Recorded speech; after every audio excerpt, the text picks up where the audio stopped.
കോൺഗ്രസ്സിലെ ഈ അസംബ്ലി സ്ഥാനാർത്ഥികളെ ഒക്കെ നിശ്ചയിക്കുന്നത് ജില്ലാ കോൺഗ്രസ് കമ്മിറ്റിയല്ല. അത് KPCCയിൽ അങ്ങനെ ഒരു കമ്മിറ്റിയുണ്ട്, സ്ക്രീനിങ് കമ്മിറ്റിയുണ്ട്, ഒരു പ്രത്യേക സമിതികളൊക്കെ ഉണ്ട്. അവരാണ് ഓരോ നിയോജകമണ്ഡലം ഉചിതമായ സ്ഥാനാർത്ഥികളെ കണ്ടെത്തുകയും നിശ്ചയിക്കുകയും ചെയ്യുന്നത് KPCCയുടെ സമിതിയാണ്. പക്ഷേ അവരഭിപ്രായം ജില്ലാ കോൺഗ്രസ് കമ്മിറ്റിയോട് ചോദിക്കാറുണ്ട്. ചോദിക്കുമ്പോൾ അത് കൃത്യമായിട്ടുള്ള മറുപടി നമുക്ക് കൊടുക്കാം. ഇത്തരത്തിലൊരു അഭിപ്രായം ചോദിച്ചിട്ടില്ല? അങ്ങനെയുള്ള ഇല്ല, ചോദിച്ചിട്ടില്ല. പക്ഷേ ഒരു കാര്യമുണ്ട്, ഇത് ഓരോ അസംബ്ലികളിലും അവർ തീരുമാനിക്കും. അവർക്ക് എല്ലാ സംവിധാനം പാർട്ടിയിലുണ്ട്.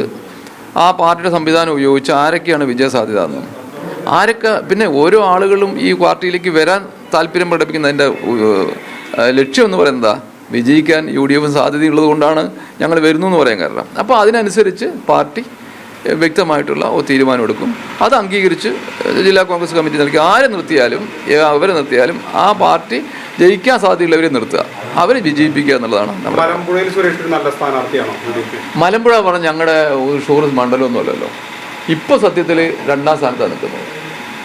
നേരത്തെ അസംബ്ലിയിൽ ഞങ്ങൾ 3ാം പൊസിഷനിൽ നിന്നാണ്. ഈ ലോക്കൽ ബോഡി ഇലക്ഷനിൽ CPM കഴിഞ്ഞ സെക്കൻഡ് പാർട്ടി കോൺഗ്രസ് ആണ്, UDF ആണ്. അപ്പോൾ ആരാവട്ടെ പാർട്ടി കണ്ടെത്തി കാണും ഉണ്ടെങ്കിൽ അത് 100% അത് ഉൾക്കൊള്ളും മുന്നോട്ട് പോകും. അതാണ് പാർട്ടിയുടെ കടമ.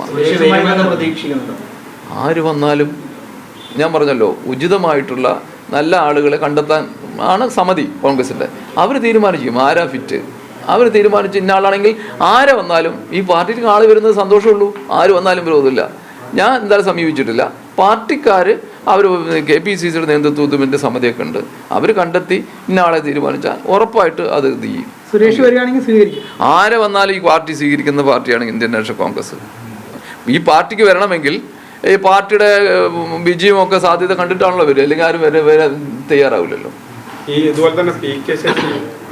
ഞാൻ പറഞ്ഞല്ലോ, ഞാനെന്നല്ല, അതൊക്കെ ഞാൻ പറഞ്ഞു. ഈ അസംബ്ലി സ്ഥാനാർത്ഥി ഞങ്ങളുടെ പഞ്ചായത്തല്ലല്ലോ, അത് അസംബ്ലി അല്ലേ.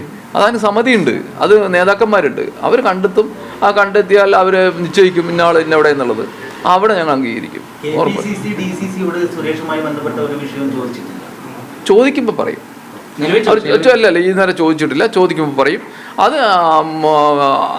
പാർട്ടിയുടെ ജില്ലാ കോൺഗ്രസ് കമ്മിറ്റിയുടെ തീരുമാനം എന്താ ചോദിക്കുമ്പോൾ നമ്മൾ വ്യക്തമായി പറയും. ഒരു എതിർപ്പുമില്ല. ഞാൻ ഈ നമ്മുടെ കേരള പ്രദേശ് കോൺഗ്രസ് കമ്മിറ്റിയും അതിൻ്റെ തെരഞ്ഞെടുപ്പ് കമ്മിറ്റിയും സ്ക്രീനിങ് കമ്മിറ്റിയൊക്കെ അവർ 2ഉം 3ഉം ഒക്കെ ആലോചിച്ചിട്ടല്ലേ തീരുമാനിക്കുക. അതിന് അവരെല്ലാം വിജയസാധ്യത നോക്കിയിട്ടല്ലേ തീരുമാനിക്കുക. അതിൽ മോശമാവാൻ ആരും തീരുമാനിക്കില്ലല്ലോ. അപ്പോൾ അത് ഉൾക്കൊള്ളുക എന്നാണ് ജില്ലാ കോൺഗ്രസ് കമ്മിറ്റിയുടെ കടമ. എവിടെയാണ് സർപ്രൈസോ ആരാ. പക്ഷെ ഒരു കാര്യമുണ്ട്, UDFിലേക്ക് ജനങ്ങൾ വരാൻ സന്നദ്ധത പറഞ്ഞത് UDFിന്റെ വിജയം കണ്ടിട്ടാണല്ലോ. നല്ല സംവിധാനം ഉള്ളത് കൊണ്ടാണല്ലോ വരുന്നത്. വരട്ടെ. ഇവിടെ എവിടെയും പ്രതിസന്ധിയില്ല. എത്രയോ ആളുകൾ ഞങ്ങൾ സ്ഥാനാർത്ഥികളുടെ എണ്ണം കൂടുതലേ ഉള്ളൂ. ഇത് പ്രതിസന്ധി.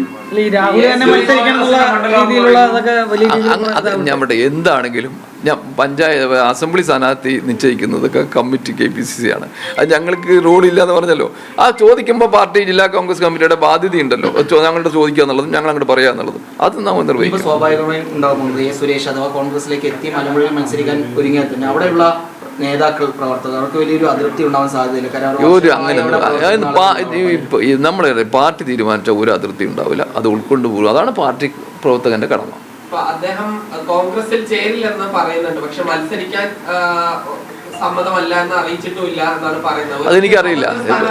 അല്ല, എന്നോട് എന്താ പറഞ്ഞാലും എനിക്ക് പറയാൻ പറ്റത്തുള്ളൂ. അങ്ങനെ ബന്ധപ്പെട്ടിട്ടുണ്ടെങ്കിൽ അവർ പറഞ്ഞിട്ടുണ്ടാവും. അതിന് മറുപടി അവർ കൊടുത്തിട്ടുണ്ടാവും. അദ്ദേഹം VSന്റെ ഒപ്പം പതിറ്റാണ്ടുകൾ മലപ്പുഴയിൽ ഉണ്ടായിരുന്ന വ്യക്തിയാണ്. അദ്ദേഹം മത്സരിക്കുകയാണെങ്കിൽ, സുരേഷ് മത്സരിക്കുകയാണെങ്കിൽ ഒരു സാധ്യത കാണുന്നത്.